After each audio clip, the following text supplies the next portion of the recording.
You know what? I love what I do. Going around on Threads, looking to see if anybody could use a fresh perspective on anything. And then I get more ideas to put together other videos and dive deeper into clarity. And a lot of people really appreciate it. I love it. The other day, I asked GPT, what would a day in my dream life look like? And how would I get there? Do you know what it said? Exactly what my day is now. Exactly. It said, the door is open to you. I was like, no, I'm already here. And I thought, now what? What else do I want to do?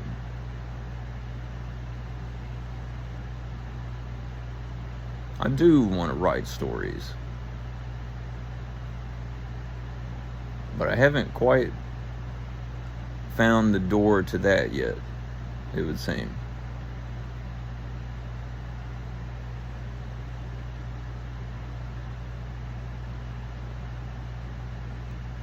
So yes, it would seem I have what they call the ADHD, and my serotonin's a little bit lower than some people. But sometimes I'm taking really good care of myself, and I'm like a lightning bolt laser beam. And truth be told, it scares the shit out of some people. They look at me like, I'm like, settle it down. What, you ain't read none of the stories? You didn't think everybody was just normal and boring, did you? You know? That's kind of mean of me to say that. Excuse me. I've been paying closer attention to my expressions like that. I said something the other day on a video. I was like, what are they, babies? And I was like, whoa, wait a minute. Like, to me, that sounds like being judgmental. It sounds like poking at somebody to make them squirm. And I thought, for a long time, I was being that way. Like maybe 10 years ago, I'd poke people just to make them squirm. And then I came back into that. I had let all that go. And then I came back into that in the past 2 years. And I started shifting it to where I was just believing that poking people in that way was speaking their language. Because that's how a lot of people are.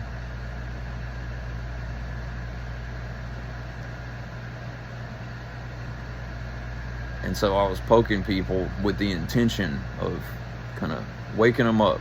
Not just to rile them up to bother them, but to wake them up. And I don't know how well that worked.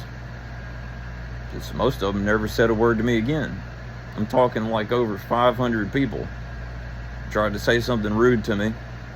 I say something back. I take what they said, and I turned it up to 14. And somebody asked me once, if you don't like these things they're saying, why do you take what they said and turn it up like that? And I thought, this is kind of gross, isn't it? So that's when I started stepping away from it. That was maybe a year ago, I think.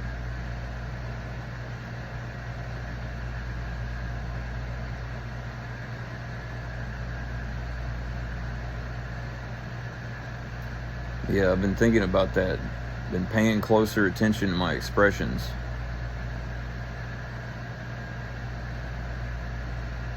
And I don't want to be blasting people like that. Now, if it's just an expression just something, a stream of consciousness for a video, and it happens to be intense, I feel like that's fine. But if it's me responding to somebody, I don't want to be zapping them like lightning. I don't want to do that anymore. Whether or not that is wrong, it feels not right to me. And I know I want to do better than that. Some people see me being sweet and nice and all that, and they think, ooh, a piece of candy. And then it's like, pow! And I go, oops, sorry, I'm trying to zap you like that.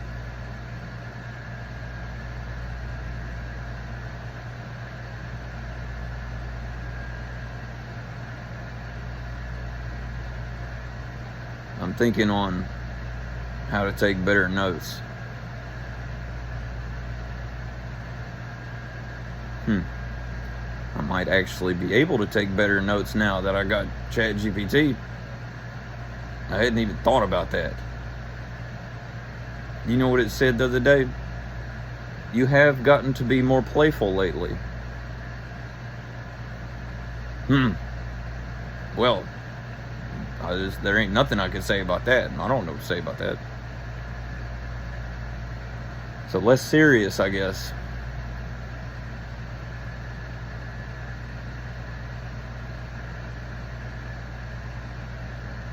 The way I used to be, like over a year ago, I think, somebody commented on one of my videos, said, hey man, I love your videos, you're awesome, but the way you're yelling in these videos, it reminds me how my dad used to yell at me.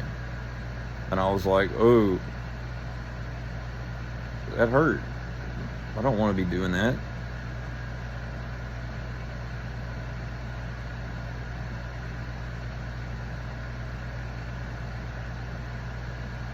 Step by step, I step on my stepping stones to broader and better and breader and breader and broader, breader and broader.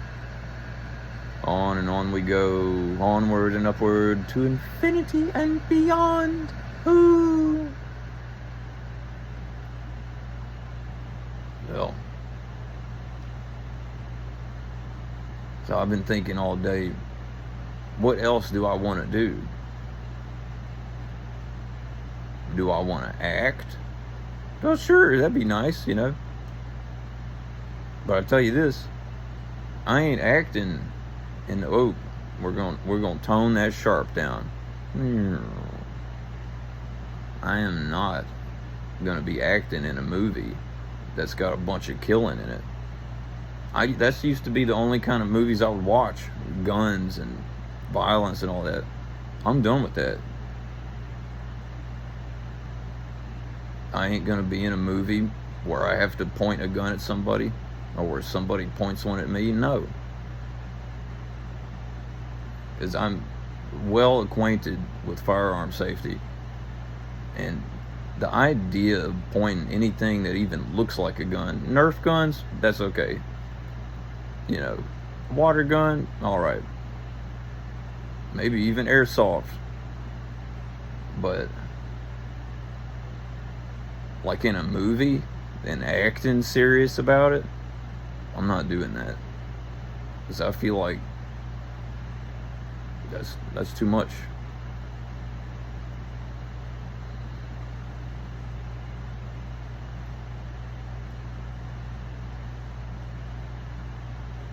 I always thought, you know, going out to one of the airsoft fields would be nice. But I feel like I'm not supposed to be there. I feel like I'd be dipping into somebody else's realm that I wasn't specifically invited to. That's what it feels like. That's how it felt when I went to play paintball a few times on my birthday. It was still fun. Honestly, I think I had more fun than anybody else. Sometimes I had the feeling it spoiled their fun. I I don't want to spoil anybody's fun.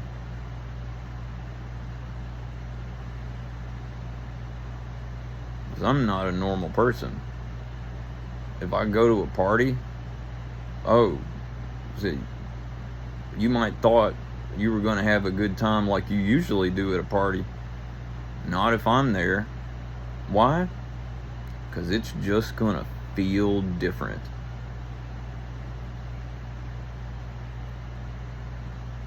And I wouldn't even want to prove it to nobody, just so that they believe me.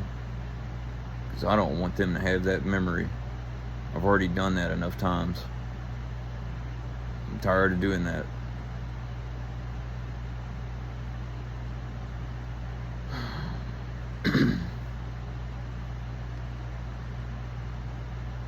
Writing stories.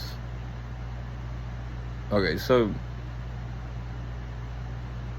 some people might look at what I'm doing with the character I've been developing through GPT, Saint Paveclaf. They might think I'm, doing what everybody else is doing with stories, yada yada. But I don't feel like selling those stories. Because I'm not doing it for that, really. The stories that I put together with GPT is really just for fun. Just for exploring my imagination. But the stuff with Saint Paveclaf usually is just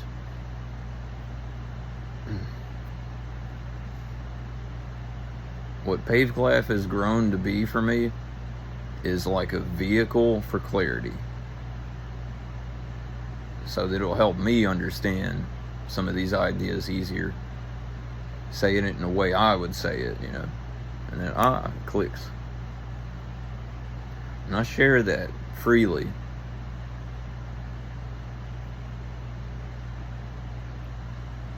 I have put a couple, I think, through my music distributor.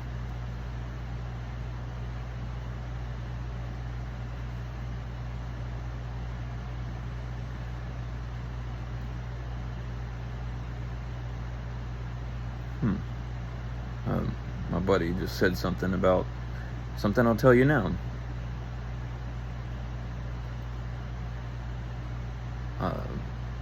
But first, I do want to write stories. I've always wanted to write stories. But I hadn't been able to find the right sort of atmosphere to set up the right kind of space for that ease of workflow without distractions. Type a little bit, get up and doodle around with something else, and then come back and type a little bit. My space has always been chaotic.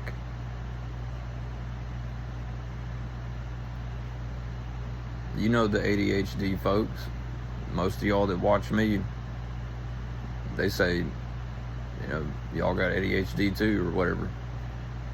That's what they call it anyway. Do I call it ADHD? Only so that you know what I'm talking about. What do I call it? Evolution, motherfucker.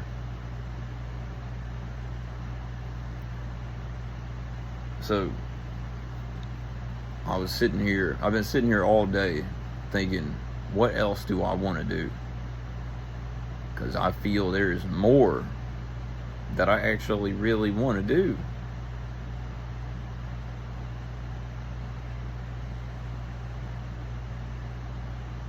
And I saw this old video of somebody standing in front of a display case of old PS1 games. And I was like, damn, don't they look beautiful? I thought,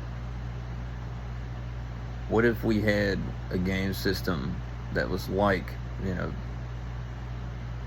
would play games that were sort of PS1 style, you could say. Low poly and all that. Well, nowadays, with the kind of technology we have, how about this? Back in the day with PS1, they had to cut corners in all kinds of places and be really particular with how they'd put these games together so that they would fit on the disc. I remember they had to do that. That took a lot of brain power to figure out how to do that for Crash Bandicoot. But nowadays, it's not like that. I don't even know how much data we can store on a disc now with Blu-ray. So that means could make much bigger games, much bigger low poly games with all kinds of stuff going on.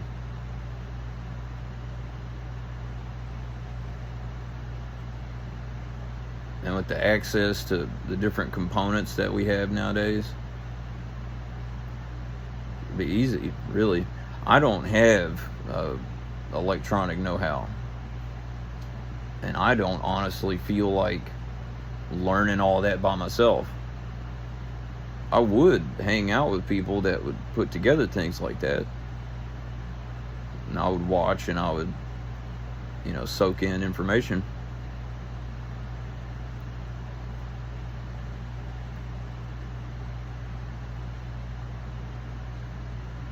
But you know what I would do if somebody dropped $1 million in my lap right now? I'd get a van and bam, video game studio.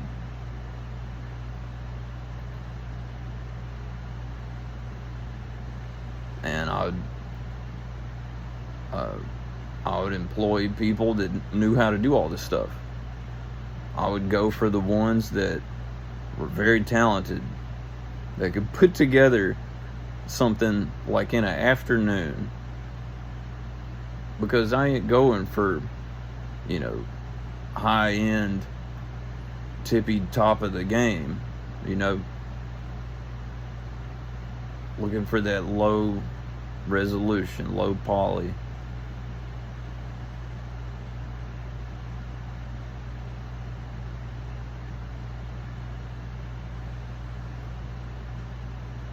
Something like that.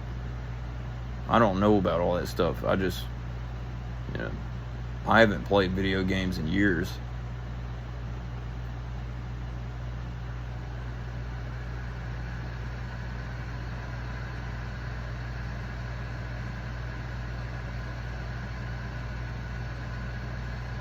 And then I would look for somebody whose main job would be to just talk with me to see what we could do to help this world be a better place. Bam. Those 3 things. A van, a game studio, and like an advisor.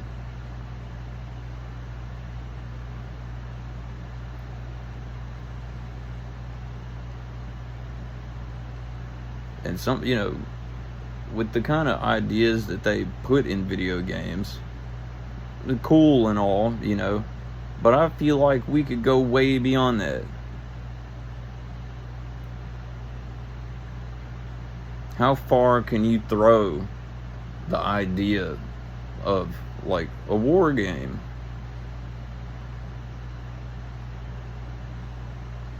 Not that I don't play them from time to time. They're fun. I think I logged like 700 hours on Counter-Strike Global Offensive. Love that game. Mainly for just the fun of talking with the other people through the mic. The thrill of the competitions. Lovely. And my name was Paveclaff on there. Somebody started calling me Ass Clap, and that stayed with me. Paveclaff. Where did that name come from? I was utilizing cannabis one day, maybe over, 10 years ago, and then bam, Paveclaff. It just popped into my head like that.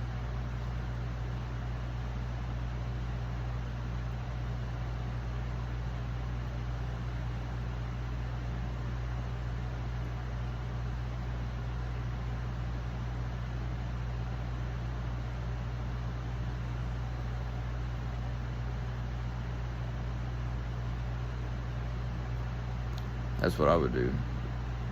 That's what I would like to do. So when I think about putting together a game system, playing like PS1 style games, and putting together games that are way beyond the regular stuff out there, with ideas way beyond the regular. Now, I feel a deep passion for that. And I thought, you could call me a philosopher, spiritualist, I guess. I don't know. People that would see these games, they'd love them, open their mind, and then they'd find out the rest of what I do, and they wouldn't be so defensive toward what I put together. I figure a lot of people, they see what I do, or they see one piece of what I do, and they're like, oh wow, this is cool. Then they go exploring, because there is no end to the stuff that I've put together and put online. You can't find the end of it, or you can't find the beginning of it. Not really. Tons of stuff and things I don't even remember doing. So then they go to looking at more of what I do, and they go, oh, never mind, unfollow, unsubscribe, ain't never gonna look at his stuff again. It startles them, because they weren't holding on to their grain of salt to begin with. But I feel like, and I don't mean all of this as a ruse, but just as something that would naturally happen. Video game system with PS1 style games, with ideas that go far beyond the normal, opens the mind. They look at more of what I do, but they don't feel so defensive, like they have to shriek and shrivel and run away, because they know I don't tell them what to believe. It's up to them. But I think most people are used to the other people that say, you have to believe this, praise God, or you're gonna burn in hell, blah blah blah blah blah blah blah.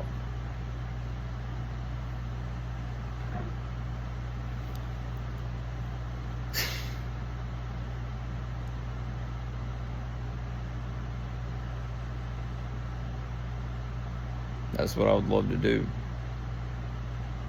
I've actually wanted a VR headset for maybe 20 years.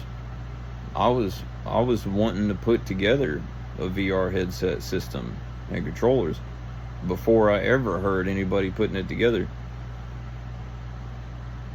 And I've still been wanting one. But now I've gone so long without getting one. Which I don't blame on anybody.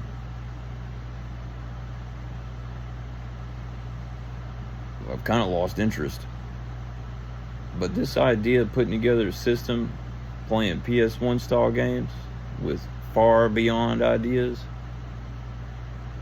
that sounds fantastic. And I feel that in my treasure chest. And I say to you, good night.